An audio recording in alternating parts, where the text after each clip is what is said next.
बिस्मिल्लाहिर्रहमानिर्रहीम। अस्सलामुअलैकुम मेरे प्यारे प्यारे व्यूअर्स को मेरा सलाम। कैसे हैं आप सब? उम्मीद है कि खैरियत से होंगे। Welcome to my channel flavour 365। शुक्रगुज़ार है उस रब के कि उसने एक नए दिन के साथ हमें आपके सामने दोबारा हाजिर किया, बहुत सारी नेमतों के साथ, और उस तमाम नेमतों का हम शुक्र अदा करते हैं अपने रब से। आज हम बना रहे हैं बहुत ज़बरदस्त किस्म की रेसिपी जो कि बनेगी झटपट और बहुत ही लजीज होगी। तो जी आज हम बना रहे हैं बहुत ज़बरदस्त किस्म का बीफ स्टू जो कि बहुत ही टेस्टी बनता है, बहुत ही मज़ेदार होता है। तो हम चलते हैं, करते हैं इसको स्टार्ट और चेक करते हैं कि इसके इंग्रेडिएंट्स में क्या क्या चीज़ें शामिल होनी हैं। तो टाइम ज़ाया नहीं करते हैं, चलते हैं किचन की जानिब। इंग्रेडिएंट्स में हमारे पास मौजूद है आधा किलो के करीब हड्डी वाला गोश्त, जो मैंने हड्डी के साथ लिया है क्योंकि हड्डी के साथ फ्लेवर बहुत अच्छा आता है। इसके अलावा यहाँ पे मौजूद है 2 मीडियम चॉप्ड प्याज। ये है यहाँ पे मौजूद 2 अदद बड़े साइज़ के टमाटर जिनको मैंने बारीक काट लिया है। 1 चम्मच है ज़ीरा यानी कि क्यूमन सीड्स। साथ ही यहाँ पे साबुत मिर्च लिए हैं मैंने 9 से 10 के करीब। अदरक लहसुन का पेस्ट है 1-1 चम्मच। ड्राई मसालों में हमें चाहिए 10 से 12 अदद मैंने ली हैं काली मिर्चें। ये यहाँ पे मौजूद है धनिया 1 चम्मच, 1 चम्मच नमक, आधा चाय का चम्मच हल्दी, 4 अदद मैंने ली हैं यहाँ पे लौंगे, और साथ ही यहाँ पे जाएगा गरम मसाला पिसा हुआ आधा चाय का चम्मच। अब हम स्टू को पकाना शुरू करते हैं। यहाँ पे मैंने ले लिया है एक देगची जिसके अंदर मैं डाल रही हूँ गोश्त को। गोश्त ऐड कर देने के बाद इसके अंदर हम डालेंगे अदरक लहसुन का पेस्ट। ये 2 चम्मच के करीब अदरक लहसुन का पेस्ट है जो हम इसमें ऐड कर दे रहे हैं। साथ ही यहाँ पे इसके अंदर जाएंगी साबुत मिर्चें,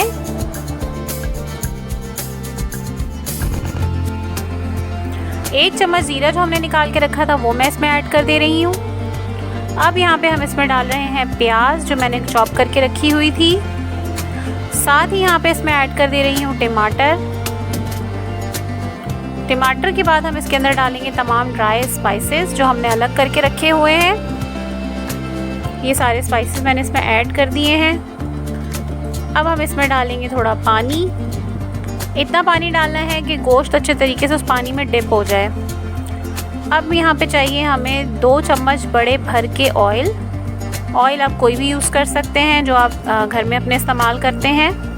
ये मैंने 1 चम्मच डाला है। अब ये यहाँ पे दूसरा चम्मच भी मैं ऐड कर दे रही हूँ। अब इसको थोड़ा सा हम चला लेंगे ताकि अच्छे तरीके से तमाम स्पाइसेस, तमाम चीज़ें इसमें मिक्स हो जाएं। और अब इसको कर दे रही हूँ मैं कवर तकरीबन 20-25 मिनट के लिए। 20-25 मिनट के बाद हमने इसको खोलना है और चेक करना है। ये देखें इसकी शक्ल कुछ इस तरह से आएगी। गोश्त में थोड़ी सी कसर है अभी बाकी, मैं आपको दिखा दे रही हूँ। इसमें पानी भी मौजूद है। अभी ये मज़ीद पकेगा तो हम इसे अभी दोबारा कवर कर देंगे तकरीबन 15 मिनट के लिए मज़ीद। 15 मिनट गुजर चुके हैं और गोश्त की शक्ल बहुत अच्छी सी आ चुकी है। ये देखें भुनाई की तरफ आ गया है सालन। इसका कलर चेक करें। अभी इसमें पानी मौजूद है तो हम इसकी करेंगे अच्छे तरीके से भुनाई। तो ये मैं बस यहाँ पे सालन को भून ले रही हूँ।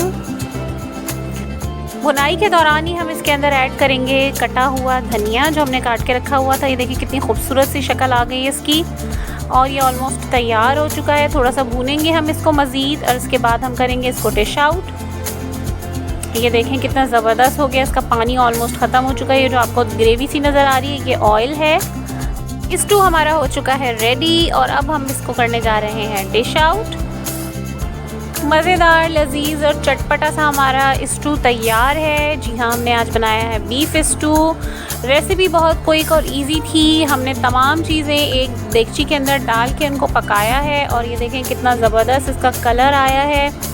इसकी खुशबू, इसका अरोमा बहुत ही ज़बरदस्त है। रोटी के साथ आप इसको इस्तेमाल करें या भगार के चावलों के साथ, ये दोनों तरीके से बहुत अच्छा टेस्ट देता है।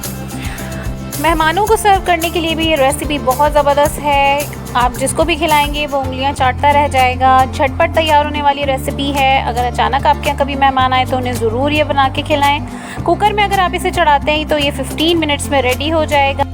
उम्मीद है कि रेसिपी आपको पसंद आई होगी। अगर आपको मेरी रेसिपी पसंद आई है तो चैनल को लाइक, शेयर एंड सब्सक्राइब करना मत भूलिएगा और बेल आइकन को लाजमी प्रेस कीजिएगा। अब तक के लिए इतना ही। मिलते हैं किसी और ज़बरदस्त किस्म की रेसिपी में। अपना बहुत ख्याल रखिएगा, अपने चाहने वालों और अपने प्यारों का बहुत ख्याल रखिएगा। मेरी तरफ से आप सबको अल्लाह हाफ़िज़।